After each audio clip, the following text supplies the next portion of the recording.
Now this part is on page number 183. Okay, you can read it with me. Babu sat outside, alert and attentive. He felt a thickening in his throat. He was feeling a little scared, right? When you are scared, you can't gulp anything. You feel very scared and worried. Your heart beats louder. It was beginning. And at last he was doing something. He always wanted to do something to make India a free country. So finally it was happening. Finally he was a part of something. What a pity Gopya, Murli and others would never know about, perhaps someday. Now his friends, he would never know about this, but someday.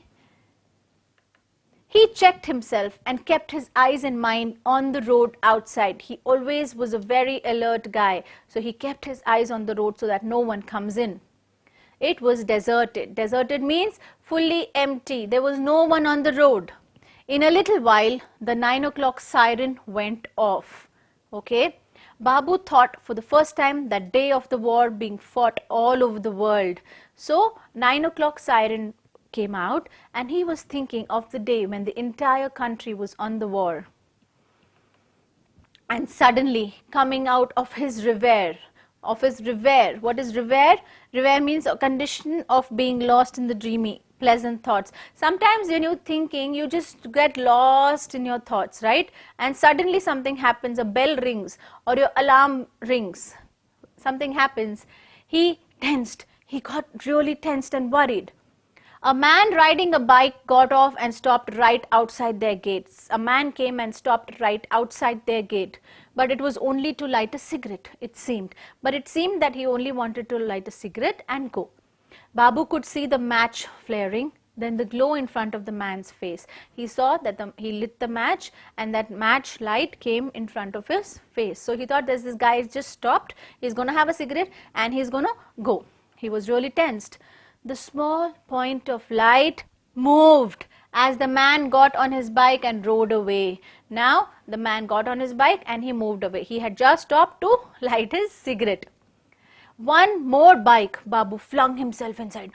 He said like that. He exclaimed. He got scared. He got shocked. One more bike came. Now what? Who is this? Manju turned a startled face to him.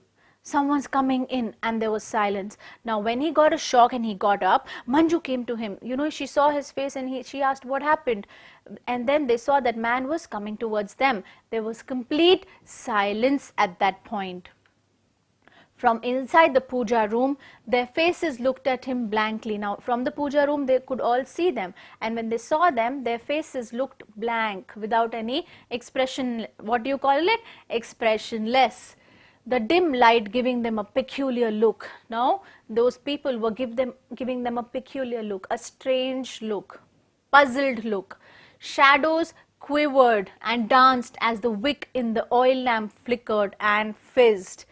See, so many words are there in this chapter, all nice words. Okay, now let's see the meanings of all the words. Quiver. What does quiver means? Tremble slightly or vibrate. You get scared. When you get scared, you shiver, right? So that's quiver. Now use quiver when you have to say shiver. Now flickered. Flickered is what? Burn or shine unsteadily. Sometimes when you have burnt a candle, you will see the light of the candle flickering, like moving left and right unsteadily. And fizzed. Fizzed means becoming weak. Slowly, slowly going down, becoming weak. Now shadows shivered and danced as the wick in the oil lamp flickered unsteadily and became weak. Now in the puja room the candles were burning. So slowly, slowly it was moving and becoming weak. So they could see the shadows of everyone. Then Amma got up and came out, followed by Mohan. Suman stayed inside and Mohan closed the door of the room. Manju, go to bed. Babu, you too. Now when someone's coming inside the house, who is attending? Amma and Mohan. Where is Suman? Inside the puja room taking care of the machine, and they closed the door, okay? Because they didn't want anyone to see it. There was a knock at the door. Babu rushed to his room, unrolled his bedroll and threw himself into it. What happened to Babu? He got scared. He went to the bed. He rolled his bedsheet on him and he slept. A knock again. Who's there? Amma called out. Knock, knock. Mohan, go and see who it is. Manju, who had got into the bed too, noticed that though Amma's voice was steady, her hands were trembling. When you're doing something maybe wrong or maybe without someone's permission, although you know in your heart of heart that you're doing something right, you still get scared. So she had a steady voice, go and see who's come, but her hands were trembling. She was a little scared, isn't it? Yes. Mohan came in saying, Amma, it's Patel, the sub-inspector. Amma held Manju's hand in a tight, hurtful clutch, though her voice was still cool and calm. What does he want? He wants to talk to you. To me? The hand relaxed. He doesn't want to talk to Mohan. He wants to talk to Amma. Amma is also scared. She was sitting with Manju. And when the knock came, it was the inspector. She held Manju's hand so tight. Don't you hold your friend's or your sibling's hand very tight when you get an injection? Just like that. You know that you're hurting the other person, but just still you hold it very, very tight. So just like that, Amma was holding Manju's hand. Then the inspector said that he wanted to speak to Amma. So she was a little relaxed. Okay, let's see. Manju drew her own hand back and rubbed it softly. She took her hand from Amma and she rubbed it softly because Amma had held her hand so tightly, isn't it? I haven't come to trouble you, a strange voice said. Your husband was my friend in school. I am a friend. What did he say? That I am a friend of your husband and now he is in jail, so I want to talk to you. Amma got up quickly and went out. Manju waited a moment. She waited for some time and then she also came out. There was Babu coming out of his room, making a show of having been woken up out of a deep sleep, rubbing his eyes, yawning loudly and repeatedly mumbling the grumpy voice. Obviously, he didn't also want to miss what was happening outside, so he also came. Why did you wake me up? I was sleeping, he said. What is it? Grumpy voice, as if he's angry that they woke him up. Who is it? Who is it? But nobody paid him attention. And soon Babu was taking in everything with the greatest curiosity. He came out saying, who is it? Who is it? But no one was even looking at them. The man, was he really a police officer? Yes, that's a doubt because no one knew him, no one recognized him. Only he said that he's a friend of their father. He didn't look like one in his dingy clothes. He was saying to Amma, yes, we were in school together. He was not wearing a police officer uniform that day. He was wearing a very dingy, bad dress. So no, he didn't look like a police officer. Oh yes, he was far above me. He was a scholar and I was one of the dunces. He said that he was a very talented, intelligent man and I was one of the dumb people. He always helped me, though God knows how often I would have been canned but for him. Please, Patel Sahib, Amma said rather impatiently, tell me why are you here? So what happened was, he was talking and he was saying that I was not a very talented or intelligent child, but the teachers used to hit me a lot with a cane. You know, earlier times when teachers used to hit, now no one hits you all, correct, isn't it? So those times, teachers used to with a stick, with a long cane stick, used to hit the children. So he said that if he was not there, I would have been caned so many times. I'm so thankful that he was with me. So Amma said, oh please, can you just stop talking now? Tell me what is it? Why have you come here? So he says, it's like this. Suddenly the man was brisk and businesslike. Suddenly he was businesslike. He wanted to talk business. His glance swept over all of them, taking them all in shrewdly, showing sound judgment and common sense. Now he was even talking to them in a very different tone. Earlier he was talking like that. Now he was talking very strictly and rudely. Certainly this man was no dunce. There's going to be a search in your house. When? He said there's going to be a search in your house. We're going to come and look at your house, every detail of your house. When? They asked. Most probably tonight. I heard the Sahib talking. They were speaking of a cyclo-styling machine. It seems you people are making copies of Mahatma's speech. They say you have people hiding here as well. He all knew everything. He knew that Suman was hiding. He knew that the cyclo-styling machine was there. He knew that they were going to copy Gandhiji's speeches. He knew everything. He said there's going to be a search. People are going to come tonight. Ha! Mohan scoffed. But you have the cyclo-styling machine. No, Mohan repeated angrily. You're wasting time spying on us. Tell me. The man ignored Mohan and spoke to Amma. Now, he said, I know you have the machine. Ha! I don't have it. You're wasting your time on me. Okay, spying on us. That means spying, looking at us with that detective. You know how detectives come and search? Spying. That's called spying. He spoke to Amma. Yes, Amma replied simply, and Mohan made an angry hissing sound. Shh, shh. You know how that hissing sound? Amma said yes. Oh my God. Amma said yes. Now what? Mohan is angry. Why are you telling? Isn't it? Now what? Where is it? Amma, you've gone inside. Manju's heart began beating very wildly. Why was Amma giving them away? What is happening? Why is Amma telling them? So this is a fight between older generation and younger generation, isn't it? Amma said yes. Mohan said no. Give it to me. I'll get it out of the way. You can have it when it's safe. Mohan burst out again. Okay, so what did Mohan say? Why was Amma giving them away? Give it to me. I'll get it out of the way. You can have it when it's safe. Amma, what are you doing, Amma? How can you trust a policeman? The man touched Mohan on the shoulder. Mohan, you're still very young. There are many things you do not understand. I am a policeman, yes, but your father was and still is my friend. So Amma believed that he was her teacher's friend. So that's why she was giving it away. Mohan did not want to. But what did the policeman do? He put his hand on Mohan's shoulder and told him, you are still young. There are a lot of things that you will not know and understand. I am your appa's friend and I am going to help you. You know, I am a policeman and I will help you. And this is my country as much as it is yours. Now give it to me quickly. They may come any moment. Now they may come any moment. You give it to me quickly.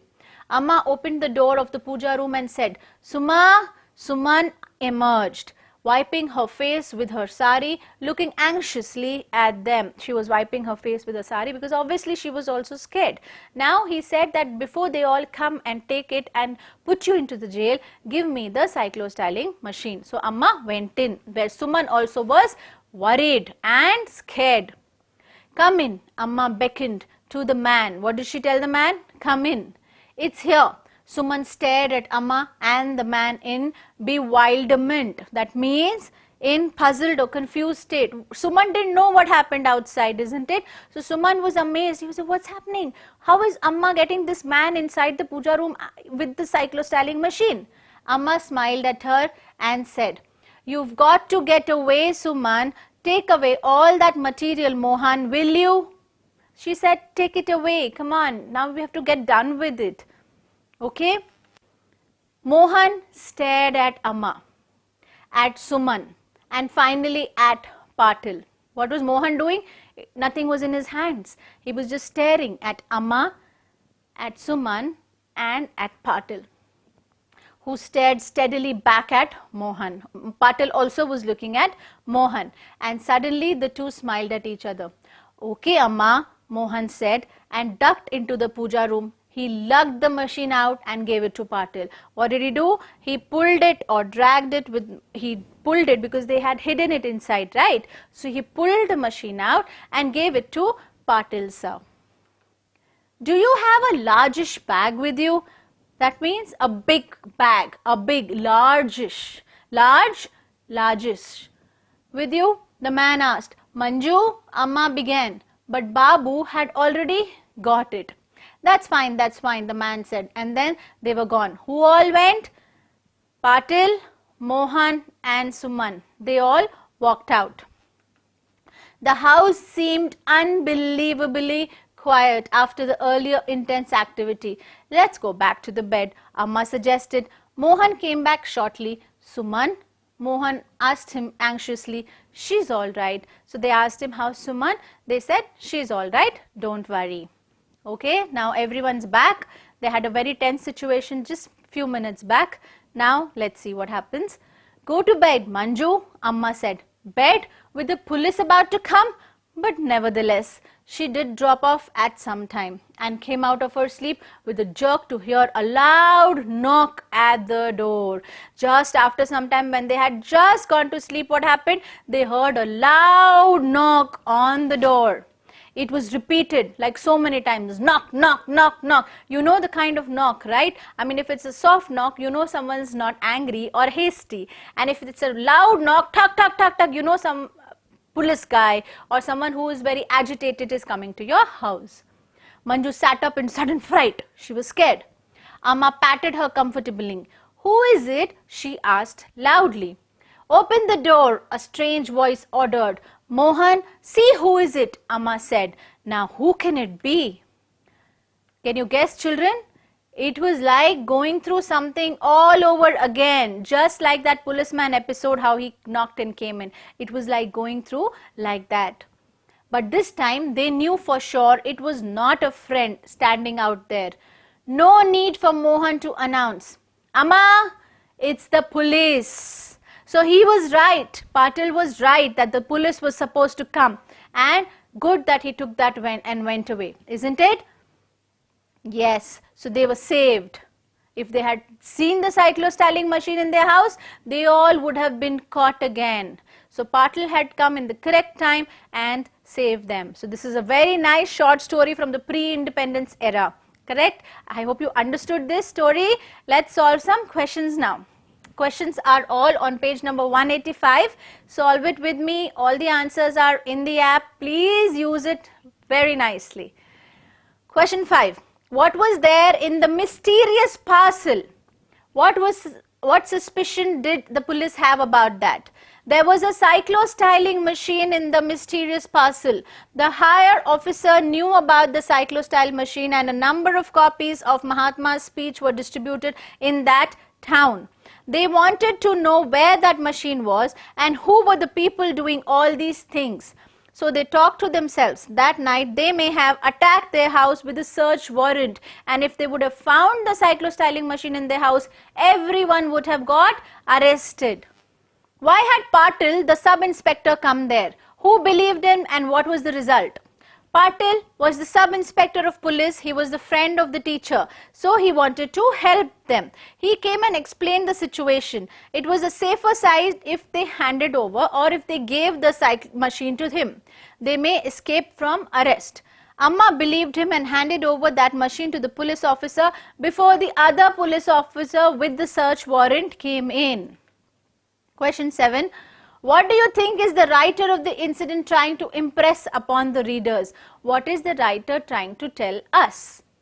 The writer of the Narayanpur incident tries to impress means impose, put pressure on the readers how different people fought against the British in different ways. Leaders like the Mahatma fought selflessly and inspired thousands of Indians like the teacher himself, his family and other young college students like Suman, isn't it?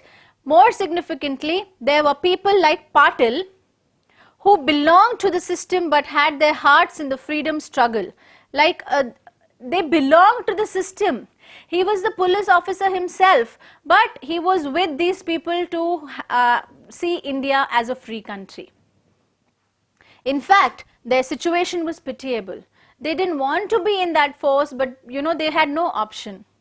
For the sake of their livelihood, they would have taken up the job as a police officer, but secretly they were with the freedom fighters and tried to do their bit, risking their own safety. Now, if they get to know that Patel had come before the police officer, Patel would have got arrested, and then who will take care of his family? So he risked his life and family and came and saved another family, isn't it? The togetherness shows at the difficult times.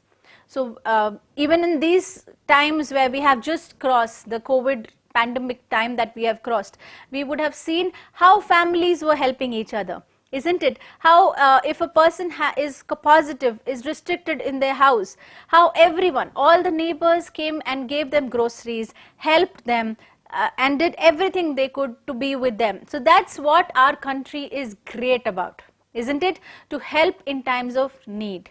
So that's what happened a lot during pre-independence era. So now, are we all ready to read the summary? I'm going to read the summary quickly so you all understand it better. Yes? So Shashi Deshpande brings back to our memory a touching incident of the pre-independence era when Indians fought for their independence.